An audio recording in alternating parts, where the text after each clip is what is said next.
우리 지난주 나눴던 말씀을 잠깐 요약해서 또 다시 한번 말씀을 드리면, 예수님을 대제사장들과 장로들에게 은 30을 받고 팔아넘긴 가룟 유다는 사내들인 공회에 의해서 사형 선고를 예수님이 받으시는 것을 보고 자기가 뭔가를 잘못했구나라는 것을 깨닫게 됩니다. 아무런 죄가 없으신 예수님을 고작 은 30에 팔아넘긴 것이 죄가 된다는 것을 이제 깨달은 거예요. 그래서 예수님을 판 대가로 받은 은 30을 다시 대제사장에게 가져다 주게 됩니다. 아마도 가룟 유다는 그것이 자신이 행한 일의 대가였기 때문에 그 대가를 돌려주면 예수님에 대한 것도 해결될 거라고 생각했던 것 같아요. 하지만 그건 그렇게 되지가 않죠. 예수님을 붙잡고 있는 대제사장들과 장로들은 가룟 유다에게 네가 범한 죄는 네가 책임져라, 우리와 무슨 상관이 있느냐 라고 말합니다. 사랑하는 여러분, 지금 가룟 유다는 자신의 잘못을 자기 신의 능력으로, 그의 생각으로 해결할 수 있다라고 생각했습니다. 그래서 자기가 받았던 그 은 30을 다시 돌려주는 거예요. 하지만 여러분, 그의 죄는 그렇게 해결될 수 있는 문제가 아니지요. 그래서 결국 그는 스스로 목숨을 버리는 선택을 할 수밖에 없었습니다.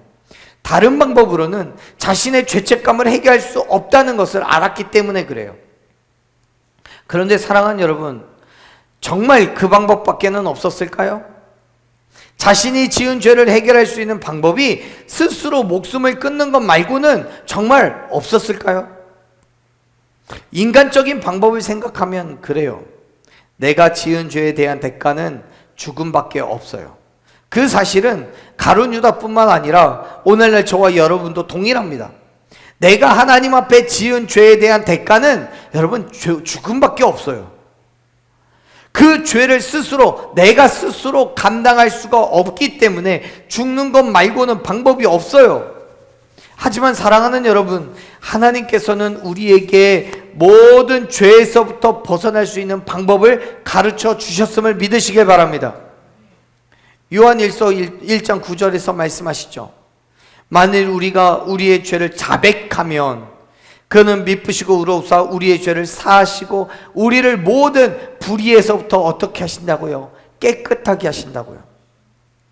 그렇습니다.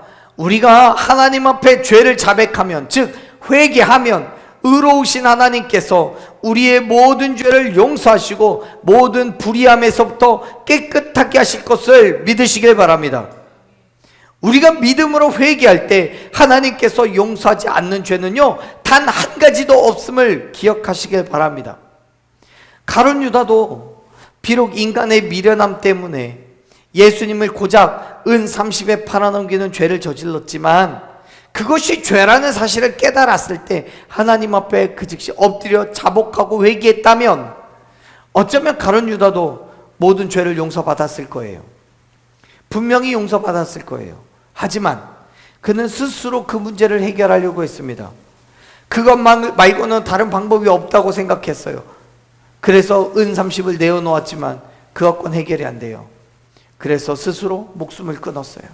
사랑하는 여러분, 내가 생각하기에 결코 용서받지 못할 것 같은 크고 무거운 죄가 있다고 하더라도요, 먼저 하나님께 회개하십시오. 내 생각에는 용서받지 못한 문제라고 할지라도 하나님께서 그 문제까지도 해결하시고 용서해 주심을 믿으시길 바랍니다. 긍휼하시고 사랑이 충만하신 하나님께서 구원의 은혜를 베풀어 주실 것을 믿음으로 회개하고 나아가십시오. 그 자리에서, 나아간 그 자리에서 하나님의 위로와 회복을 경험하게 될 줄로 믿습니다. 그게 은혜예요. 가룟 유다는 예수님을 판 대가로 받은 그 돈을 성소에 던져놓고는 스스로 목숨을 끊었습니다. 그러자 대제사장들은요, 그 은 30에 대한 처분이 필요했습니다. 자, 우리가 읽었던 말씀을 다시 한번 볼게요. 6절 말씀 읽어봅니다. 대제사장들이 그 은을 거두며 이르되 아멘. 본래 누군가가 성전에 11조와 같은 헌금을 하면 그건 헬라어로 코르반이라고 불리는 상자 또는 어떤 장소에 보관을 하게 됩니다. 그것을 우리 성경에서 우리가 조금 전에 읽었던 6절에서는 성전고라고 번역하고 있어요. 지금 대제사장들은 가룟 유다가 성소에 집어 던진 그 은 30을 어떻게 해야 될지를 고민합니다. 그리고 성전고에 넣어두기가 부적절하다라고 말해요. 왜 부적절한 거예요? 피값이니까요. 그 말에는 두 가지 의미가 있습니다. 첫째는 예수님의 무죄한 피를 흘리게 한 것에 대한 대가라는 의미에서 피값이라고 말하고요. 두 번째로는 그 돈을 받았던 가룟 유다가 결국 스스로 목숨을 끊었기 때문에 피값이라고 규정을 합니다. 그렇게 부정한 돈이었기 때문에 대제사장들은 그 돈을 하나님께 드려서 성전고에 넣어두는 것이 옳지 않다라고 판단한 거예요. 하지만 여러분 생각해 보십시오. 이 돈은 애당초 누가 준 겁니까? 대제사장이 준 거예요. 가룟 유다에게. 뭐에 대한 대가로요? 예수님을 팔아넘긴 것에 대한 대가로요. 그런데 그 돈을 그들이 부정한 것이라고 규정을 해버린다면 자신들이 예수님을 체포한 일 또한 옳지 않은 일이라는 것을 스스로 시인한 결과가 돼버려요. 그런 돈으로 그들은 토기장이의 밭을 사서 나그네의 묘지로 삼은 거예요. 자, 7절 보면 이렇게 돼 있죠. 7절 읽습니다. 의논한 후에 이것으로 토기장이의 밭을 사서 나그네의 묘지를 삼았으니. 아멘. 나그네의 묘지라는 것은 이방인들 또는 외국인들이 어떤 이유로든 길에서 사망하게 되었을 때에 묻히게 되는 그 묘지를 말합니다. 당시의 유대인들은 부정한 자들이라고 생각하고 있는 이방인들이나 외국인들과 함께 묻히는 것을 원하지 않았습니다. 같은 장소에 묻혀 있는 것을 원하지 않았어요. 그래서 유대인들이 묻히는 땅과 이방인들이나 외국인들이 묻히는 땅을 구별했습니다. 대제사장은요, 가룟 유다가 성소에 던져 놓은 그 돈은 어차피 부정한 피값이기 때문에 그것으로 유대인들을 위한 묘지는 구할 수가 없다라고 생각했어요. 부정한 거니까. 부정한 돈으로 산 건 부정한 거가 되는 거예요. 그래서 그들이 부정한 대상으로 여기는 이방인들을 위한 용도로 사용하기 위해 땅을 얻은 거예요. 사랑하는 여러분, 그렇다면 이 대제사장들의 행위, 즉 돈으로 나그네들의 묘지를 산 행위가 하나님께서 기뻐하실 만한 일일까요? 아니에요. 지금 대제사장들과 장로들은 자신들의 유익을 위해서 돈을 지급하고 예수님을 붙잡아 왔단 말이에요. 그리고 그 돈이 다시 돌아오자 오히려 가룟 유다를 책망했습니다. 자신들의 책임을 가룟 유다에게 짊어지게 했어요. 하나님을 믿는다고 하면서 종교적인 책임을 무시해버리고 자신들의 유익만을 구하는 사람들이 바로 그들이었던 거예요. 그리고는 성전의 거룩함을 지키겠다고 가룟 유다의 돈을 성전 금고에 넣지 않고 나그네의 묘지를 준비하였어요. 얼마나 가식적입니까? 그러한 자들이 어떻게 하나님을 기쁘게 하겠습니까? 그들의 예배를 어떻게 하나님께서 기쁘게 받으시겠습니까? 사랑하는 여러분, 하나님을 향한 우리의 마음을 먼저 점검해 보십시오. 교회 출석을 얼마나 했느냐, 성경을 몇 번 읽었느냐, 그건 중요한 게 아니에요. 예수님께 대한 경외와 믿음으로 내가 있는 그곳에서 온전한 예배자로 서 있어야 함을 믿으시길 바랍니다. 내 삶의 모습이 하나님이 보시기에 얼마나 기쁜 삶의 모습인가가 내 믿음의, 내 행함의 기준이 되어야 되는 거예요. 성경을 통해서 내가 위로를 얻고 내가 만족을 얻고가 아니고요, 내 믿음의 행함을 통해서 내가 기뻐하고 내가 위로를 얻는 게 아니고요, 내 행함이 하나님이 보시기에 얼마나 기쁜 행함일까가 되어야 되는 거예요. 생각해 보면요, 가룟 유다도 그래요. 그는 예수님과 함께 오랜 시간을 동행했습니다.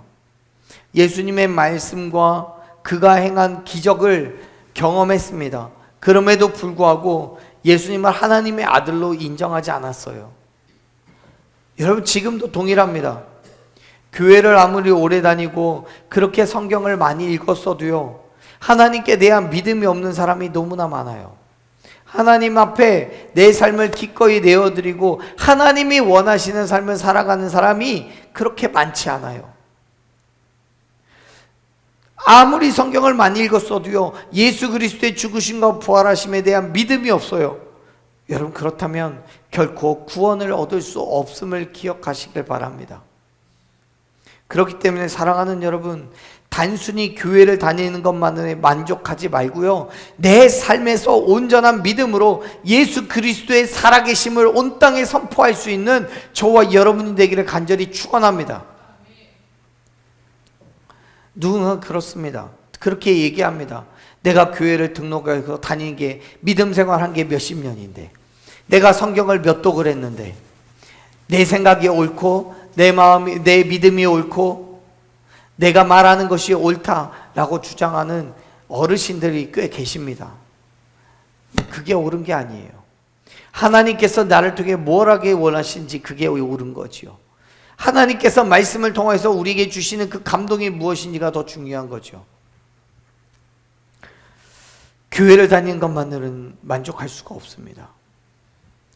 우리의 삶 속에서 예수 그리스도가 증거되어야 되고, 우리를 통하여서 하나님의 말씀이 실상으로 드러나야 됨을 믿으시길 바랍니다.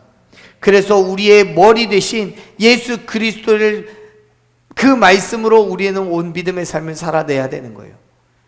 우리는 그저 우리의 머리 대신 예수님의 하나의 지체인 것 뿐이에요. 그 지체된 삶을 살아내십시오. 저와 여러분의 삶을 통하여서 하나님께서 역사하시고 이 땅 가운데 하나님의 크고 놀라우신 일을 드러내시고 보여주실 줄로 믿습니다. 아멘. 우리 말씀 좀 더 읽어볼게요. 8절 말씀 읽습니다. 그러므로 오늘날까지 그 밭을 피밭이라 일컫느니라. 아멘. 가룟 유다가 성소에 던져놓은 그 은 30개로 산 밭을 사람들은 피밭이라고 불렀습니다. 사도행전 1장 18절부터 19절 말씀을 보면 그 땅이 유다가 자살을 해서, 가룟 유다가 자살을 해서 그 피가 흘려진 장소이기 때문이라고 말하고 있고요. 오늘 우리가 읽은 말씀 속에서는 예수님의 피값으로 샀기 때문에 거기를 피밭이라고 말한다고 합니다. 어떤 이유가 되었든 그 땅은 피밭이라는 치욕스러운 이름이 붙었습니다. 그리고 그 이름은 몇십 년이 지나서 마태복음이 기록될 때까지 불려졌습니다. 수많은 날들과 시간이 지났지만 여전히 사람들은 그 땅을 피밭이라고 불러요. 그리고는 가룟 유다의 행한 일과 그 결과로 벌어진 비참한 일을 기억하는 거예요. 그리고 그 땅의 이름이 성경에 기록됨으로써 오늘날까지, 아니 예수님이 이 땅에 다시 오실 그날까지 영원히 기억될 이름이 되고 말았습니다. 그리고 그 이름이 변하지 않아요. 피밭이라고 불러요. 사랑하는 여러분, 가룟 유다는 자신의 잘못을 후회하면서도 하나님께 회개하지 않았어요. 그래서 결국 하나님의 백성된 그 자리를 잃어버렸어요. 그리고 비참하고 치욕스러운 결말을 맞이하게 되었습니다. 그래요. 여러분, 믿음을 떠나서 방황하는 사람은 마지막 때에 가룟 유다와도 같이 비참하고 치욕스러운 결말을 맞이하게 될 것을 믿으시길 바랍니다. 그럴 수밖에 없어요. 왜요? 회개하지 않으니까요. 아모스 5장 6절을 보면요, 아모스 선지자는 여호와를 찾으라, 그리하면 살리라 라고 말합니다. 그렇지 않으면 그가 불같이 요셉의 집에 임하여서 멸할 거라고 말하고요, 베델에서 그 불들을 끌 자가 없을 거라고 선포합니다. 하나님 앞에서 회개하면 살겠지만 그렇지 않으면 하나님의 멸하심을 면하지 못할 거라고 말씀하시는 거예요. 가룟 유다도 마찬가지예요. 그가 예수님을 팔아넘긴 것은 분명히 죄입니다.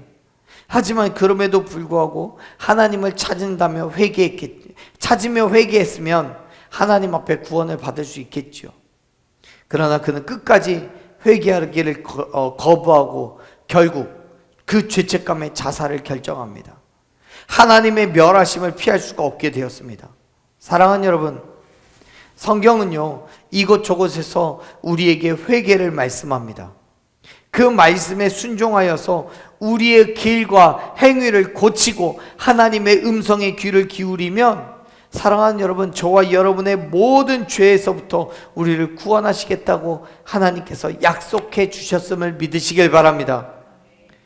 그렇기 때문에 하나님의 약속하심을 믿음으로 회개하면 되는 거예요. 인간적인 욕심과 자랑과 만족 다 내려놓고요, 예수 그리스도의 죽으심과 부활하심을 믿음으로 나아갈 때 하나님의 놀라운 구원의 은혜를 경험하게 될 줄로 믿습니다. 하나님의 약속은 반드시 이루어집니다. 사실 가룟 유다가 행한 그 일도요 하나님의 말씀 가운데 있었어요. 그렇기 때문에 반드시 이루어질 일이었습니다. 9절부터 10절까지의 말씀을 같이 한번 읽어보죠. 읽습니다. 이에 선지자 예레미야를 통하여 하신 말씀이 이루어졌나니 일렀으되 그들이 그 가격 매겨진 자 곧 이스라엘 자손 중에 가격 매긴 자의 가격 곧 은 30을 가지고 토기장의 밭값으로 주었으니 이는 주께서 내게 명령하신 바와 같으니라 하였더라. 아멘. 9절에서 이루어졌나니라고 번역되어 있는 헬라어는요 채우다, 가득하게 하다라는 뜻을 가지고 있습니다. 그런데 이 단어가 예언의 의미로 쓰여지게 되면은 하나님께서 정해놓으신 그 시간의 분량이 가득 찼다는 의미를 포함합니다. 다시 말해서 드러난 결과만이 성취가 아니라 그때 그것도 성취된 거예요. 그게 무슨 말이냐면 구약의 예언이 아무 때나 이루어지는 게 아니라 모든 역사의 주관자가 되신 하나님께서 정해놓으신 그때가 되면 이루어진다는 거예요. 하나님의 말씀은 그때예요. 근데 그때만 예언된 게 아니죠. 9절 10절 보면 예수님의 몸값이 은 30으로 이미 정해져 있었고 뿐만 아니라 토기장의 밭값으로 그것이 주어졌다는 사실 또한 정확하게 예언되어 있습니다. 사랑하는 여러분, 예수님께서 우리의 죄를 속량하시기 위해서 십자가에서 달리실 것과 그를 위하여 대제사장들과 장로들에게 잡히실 것, 또 예수님을 은 30에 팔아넘길 것 모두가 다 예언된 그대로 이루어졌습니다. 또한 토기장의 밭값으로 토기장의 밭을 사게 되는 것 또한 예언되어져 있지요. 이런 모든 것들을 생각해 볼 때 예수님의 죽으심과 당시 일어난 모든 사건들은 하나님의 세밀하신 계획에 따라 이루어진 구속사적인 사건임을 믿으시길 바랍니다. 그렇다면 여러분, 예수 그리스도의 죽으심과 부활하심을 믿음으로 말미암아 우리의 모든 죄가 용서함을 받고 죄와 사망에서부터 생명으로 옮겨질 것이라는 약속 또한 확실하게 이루어질 약속임을 믿으시길 바랍니다.